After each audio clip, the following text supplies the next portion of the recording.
Good afternoon, ladies and gentlemen. I would like to welcome you to this very important meeting today, Tuesday, November 6, 2018, in the City of Portsmouth City Council chambers.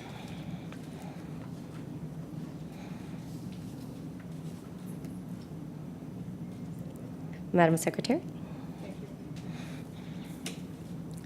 Thank you, Madam Chairman.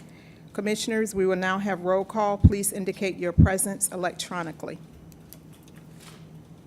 4 members of the Planning Commission are present. Commissioners, before you are the minutes of the October 2nd, 2018 public hearing. If there aren't any changes, we are in need of a motion.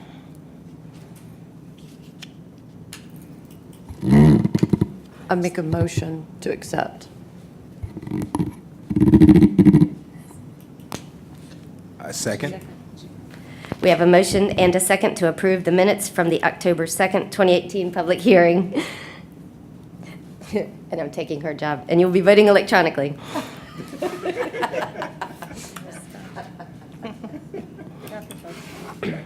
The minutes are approved 4-0. Announcements of future meetings and conferences. Please note that our next scheduled work session is Tuesday, December the 4th, 2018 at 12:30 p.m., 6th floor conference room, followed by a public hearing at 1:30 p.m., City Council chamber. The item reviewed today will be presented to City Council for action at their November the 27th, 2018 public hearing, or as otherwise noted. Planning Commission rules limit a speaker up to 5 minutes to speak. We also ask that everyone please silence your cell phones at this time if you have not already done so. Thank you. Our first public hearing for today is CA-18-04 citywide. The City of Portsmouth is proposing to amend the city zoning ordinance to accept pre-existing non-conforming single-family residences under certain conditions from requirements to consolidate non-conforming lots prior to approving zoning clearance permits for improvements to the property. These provisions would not apply to new development or redevelopment of property. Our staff coordinator is Jonathan Hartley. Madam Chair, members of the Planning Commission, as we discussed in the earlier work session, this is an item that really originated with City Council due to citizen comments. And if you recall, they requested that the Planning Commission adopt a motion to amend the ordinance, which you did at your last regular meeting. The intent of the amendments is fairly clearly explained with the graphic that's on the board. Essentially, under the current ordinance that was adopted in 2010, the red lines that are dashed lines that are on this graphic are lot lines that were created when many areas of the city were developed. They're 25 or 30 foot wide lots. It wasn't uncommon for people to buy 2 or 3 lots and build on those 2 or 3 lots. However, in 2010, the ordinance, as it was amended, required that those interior lot lines, again, the red dash lines, would need to be eliminated through what we call a lot consolidation prior to issuing any permits for improvements to the property.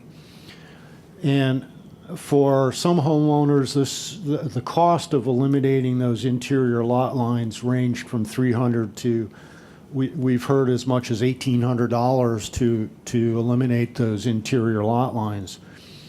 Somewhat of a burden for a property owner if they're just wanting to add a small addition or a bathroom, those kinds of improvements. So the amendment that's proposed would essentially exempt any existing single-family detached residence from having to vacate those interior lot lines in order to make improvements to the property. However, if they're demolishing the house or it's vacant land, they would still need to adhere to the lot consolidation requirements before they can build new homes. So it's really just giving existing property owners a little bit more of a break and not serving as a deterrent to making an investment in their property.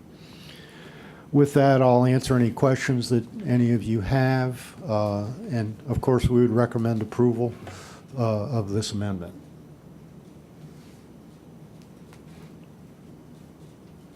Commissioners, do we have any discussion or questions? No. Am I allowed to ask a question? I have Thank one you. question. Sure.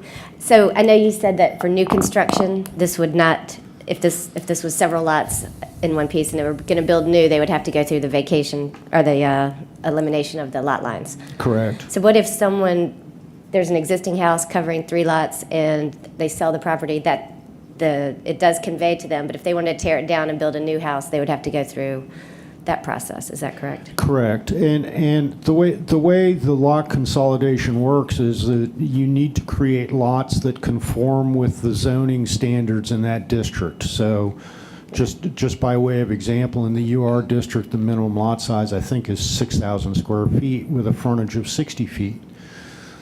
If you can re-subdivide the parcel to get lots of that size, then you're okay. If you can't, then you've got what you've got, and you can still build a single-family residence as long as you meet the setback requirements.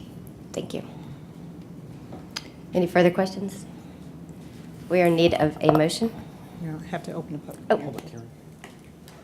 Ladies and gentlemen, this is a public hearing on item CA-18-04. If there is anyone here who did not get an opportunity to register and would like to address this application, you may come forward, state your name and your address for the record, and you will be given up to 5 minutes to speak. Appearing to be none, Madam Chairman, members of the Planning Commission, this public hearing is now closed. We need a motion. Now we are in need of a motion. Commissioner G. I move for acceptance of item CA 18-04. Second. We have a motion and a second. We have a motion and a second, and you will be voting electronically. This item is approved 4-0.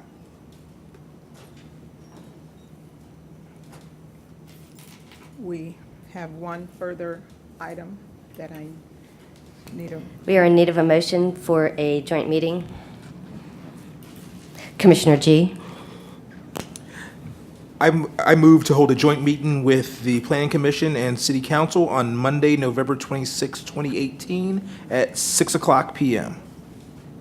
Second. we have a motion and a second, and you will be voting electronically. The acceptance of our joint Planning Commission and City Council meeting for November the 26th is approved 4-0. Madam Secretary, I believe that concludes our agenda for today. That is correct. Mr. Baldwin, anything you'd like to add? Yes, I just note on the code amendment that will be going to City Council on the 27th of November, just as a reminder, since that's out of the normal cycle. Instead of it going to City Council for first reading in December on the 11th, it will go to the City Council on the 27th with the goal of getting that thing through the process before the end of the year so it doesn't get carried over to January. Thank you. If there's no further business, this meeting is now adjourned.